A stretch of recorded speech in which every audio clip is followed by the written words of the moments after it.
Kari Mikkonen, terve. Katsotaan hieman Mendeley-viitteidenhallintaohjelmaa. Mitä se pitää sisällä, mitä sen avulla voi tehdä. Ja tämä on ilmainen ohjelma, jonka saa käyttöön tuolta www.mendeley.com osoitteen kautta. Ja mitä tällä voi tehdä? Nyt kun teet tutkimusta, niin tarvitset siihen ja käytät siinä lähteitä.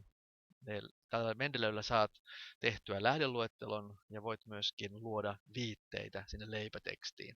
Sillä pystyy tekemään paljon muutakin, mutta pääasiassa siis se on viitteiden hallintatyökalu, mutta voit myös tehdä yhteistyötä muiden kanssa ja löytää lisää tutkimuksia. Tämä toimii kaikilla alustoilla, eli Windows, Mac, Linux ja myöskin mobiilialustoilla. Tosin laajimmat ominaisuudet ja kaikki ominaisuudet saa käyttöön, kun asentaa Mendeley Desktop-ohjelman omalle tietokoneelle. Tämä tukee myös kaikkia olennaisia selaimia. Ja mitä hyötyä Mendeleystä on?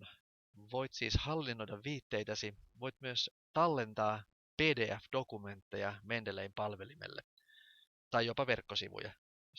Tilaa on rajoitetusti, mutta sitä on kyllä aika runsaasti joka tapauksessa. Näin pääset näihin tietoihin mistä ja milloin vain. Aloita luomalla ilmainen tili www.mendeley.com osoitteessa. Sitten kun olet luonut sen, niin asenna tietokoneellesi Mendeley Desktop-ohjelma.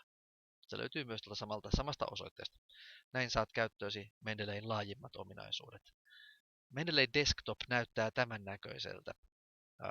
Vasemmalla näkyy My Library-kohdan alla näitä omia dokumentteja, omia kansioita, ja sitten sen alapuolella näkyy myöskin suotimia, eli filttereitä.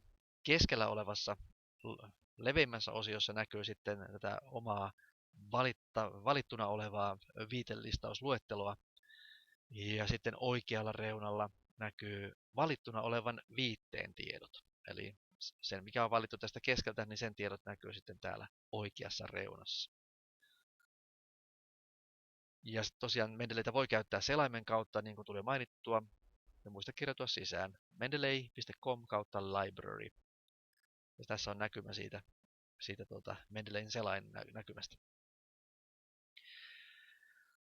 Mendeleyhin voi lisätä dokumentteja, eli löydettyjä viitteitä tai jopa kokonaisia PDF-jä, ja se tapahtuu, siihen on monta eri tapaa, ja yksi on se, että lisätään tiedostoja, eli add files, tai kansioita, add folder, omalta tietokoneeltasi, johon olet ne tallentanut sitten aiemmin. Voit myös tuoda viitteitä, eli importoida jostain toisesta viitteiden hallintaohjelmasta tai vaikkapa jostain tietokannasta. Monet tietokannat tukevat sitä, että viitelistaus, eli hakulistaus, voidaan tallentaa esimerkiksi RIS-muodossa, jota taas sitten Mendeley tukee, ja siltä osin sitten saa ne viitteet sinne omaan säilöönsä. Voit myös seurata kansioita tuosta Watch a Folder, ja sitten vielä viimeisenä tästä osiosta voit lisätä yhden viitteen kerrallaan manuaalisesti. Sellainenkin mahdollisuus toki on oltava olemassa. Sen lisäksi, että voit tallentaa itsellesi kiinnostavia viitteitä, voit myös etsiä niitä lisää. Eli Mendeley Web Importer etsii auki olevalta sivulta lähteitä ja lisää ne valintasi mukaan omaan Mendeley-tiliisi.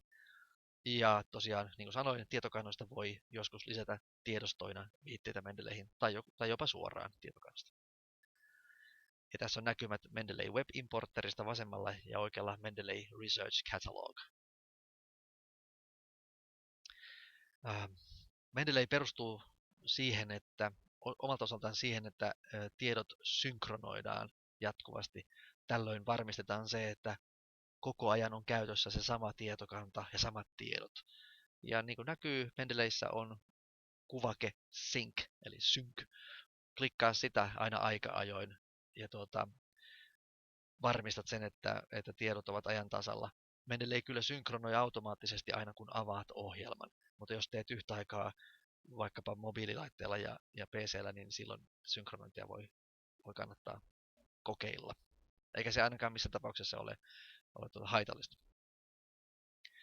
Viitteet järjestetään tänne My Library-kokoelmaan tai kokonaisuuteen, ja siellä on muutama kuvake, jotka on nyt tässä vasemmalla ympyröity, tai neliöity oikeastaan, Ja siinä olen tähän vasemmalle sitten kirjoittanut, että mitä nämä tarkoittavat käytännössä. Eli all documents on kaikki tallentamasi viitteet, recently added, lisätty 2 viikon aikana, Mendeley-tiliisi, recently read, viimeksi lukemasi, sitten on favorites, merkitsemäsi viitteet, eli tämmöiset suosikkiviitteet, ja sitten needs review, viitteet, joita haluat vielä arvioida. Ja oikealla näkyy sitten sarakkeiden otsikoita, ja kun klikkaa niitä, esimerkiksi authors, laittaa sen aakkosjärjestykseen ensimmäisen tekijän sukunimen mukaan, title, laittaa sen aakkosjärjestykseen nimekkeen mukaan. Ja tuossa nuo ympyrät kertovat, onko kyseinen dokumentti jo luettu vai ei. Ja jos täällä näkyy PDF-kuvake, niin kuin tässä muutamassa näkyy, niin silloin se on saatavilla koko tekstinä saman tien. Ja sitten voi merkitä myöskin suosikiksi tällä tähdellä. Tähdellä voi merkitä omia suosikkiviitteitä. Ja sitten kansioista sen verran, että ne viitteet, joita ei ole vielä lisätty mihinkään kansioon, ne on täällä Unsorted-kansiossa.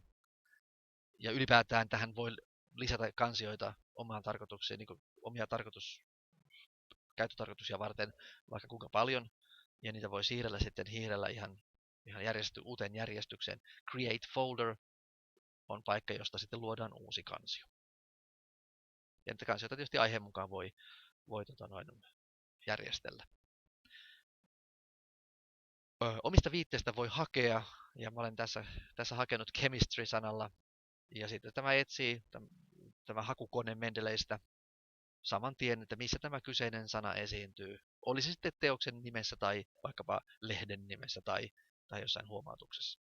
Ja ne osumat on korostettu niin kuin näkyy keltaisella.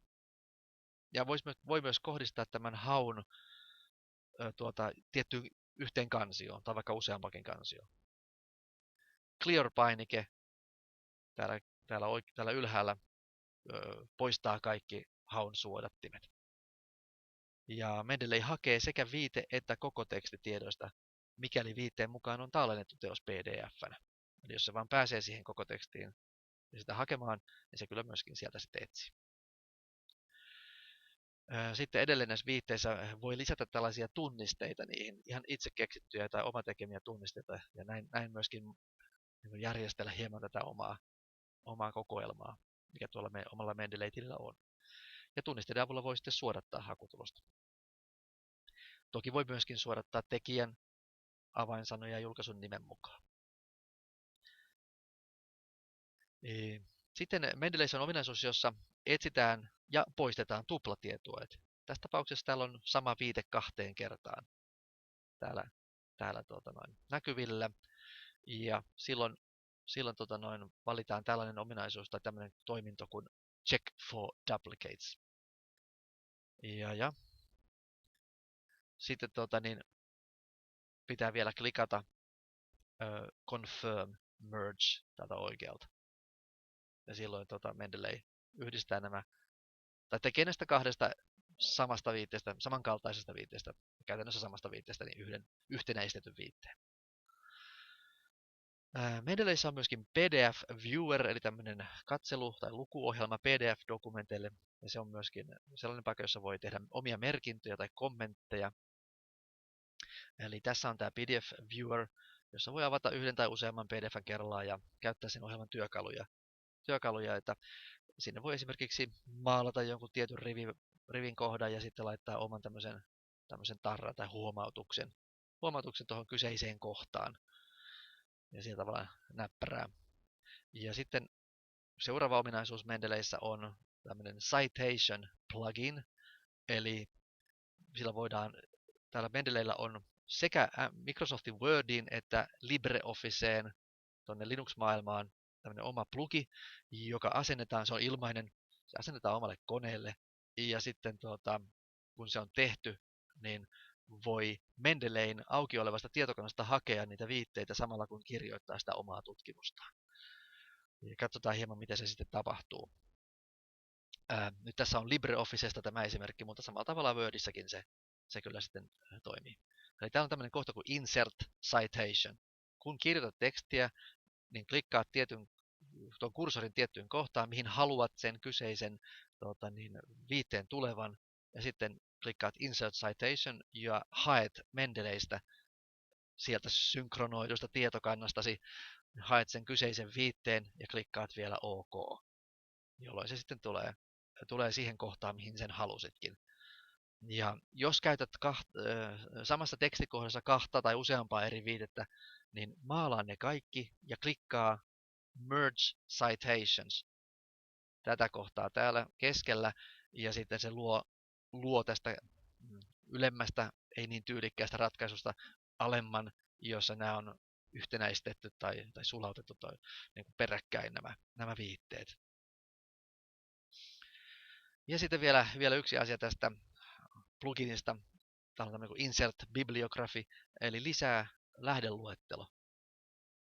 Ja lähdeluettelon voi sitten lisätä tosi näppärästi ihan yhdellä klikkauksella, ja se hakee ne viitteet, mitä tässä on käytetty tietenkin tässä sinun tutkimuksessa, mihin olet viitannut, ja ne tulee tähän sitten asianmukaisesti järjestyksessä.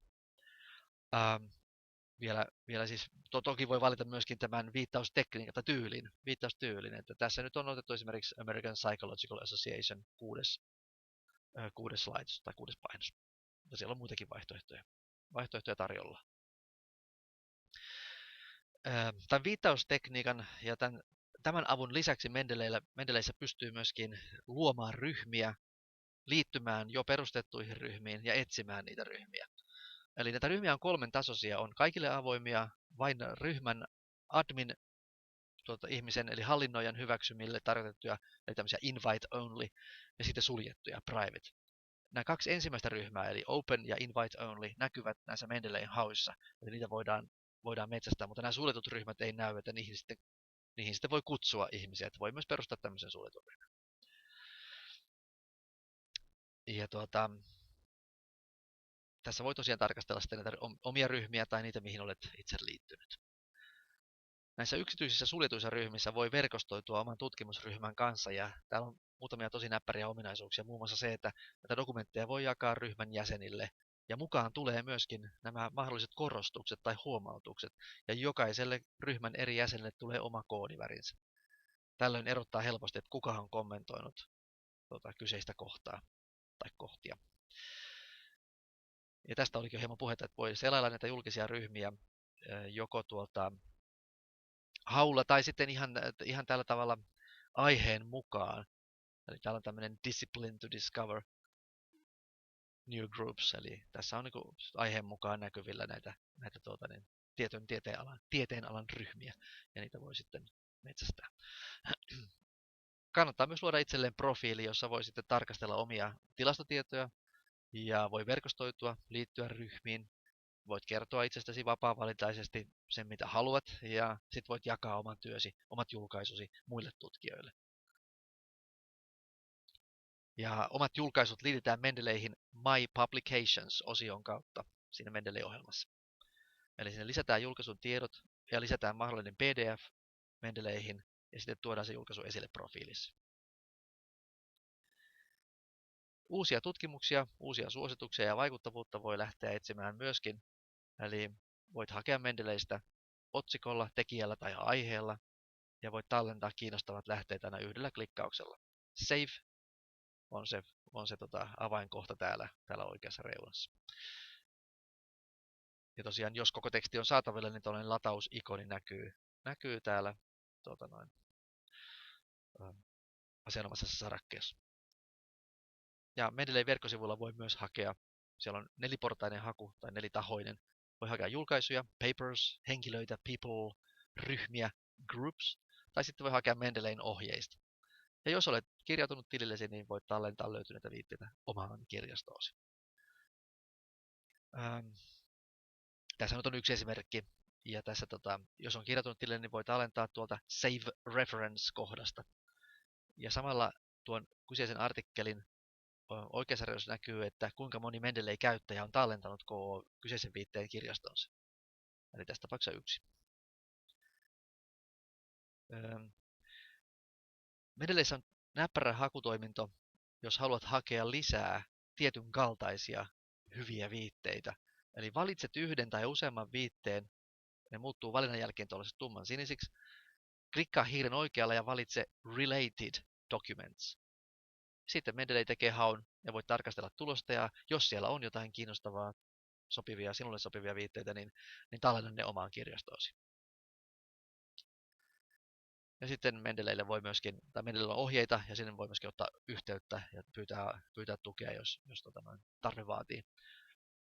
Nämä omat Mendeley-ohjeet on luokiteltu hieman eri tavoin. Ensinnäkin laitteiden mukaan, eli tässä palkistossa vasenta alkaa ylhäällä, niin siinä on desktop, eli PC:n ja Macin ohjeet. Sitten on web-käyttö, eli se, että selaimen kautta käytetään. Sitten siinä on iOS- ja Android-ympäristö mobiilikäyttöön. Ja sitten tässä on erillisiä ohjeita Citation pluginin käyttöön, eli tämähän oli se ohjelma, joka asennetaan Wordiin tai LibreOfficeen, ja sillä luodaan näitä viitteitä ja lähdeluetteloita ja niin edelleen.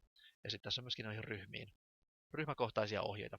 Community.mendeley.com kautta guides on hyvä lähtö tai ponnahduslauta sitten tähän Mendeleyn tukitoimintoihin. Ja heillä on myöskin ihan omat sivustonsa support.mendeley.com ja feedback.mendeley.com sekä tuelle että palautteelle. Ja aina voit kysyä myös kirjastosta neuvoa, että ei muuta kuin kokeilemaan Mendeleytä, ilmaista viitteidenhallintaohjelmaa, joka ei ole pelkästään viitteidenhallintaohjelma, vaan myöskin verkostoitumis- ja julkaisukanava. Kiitos.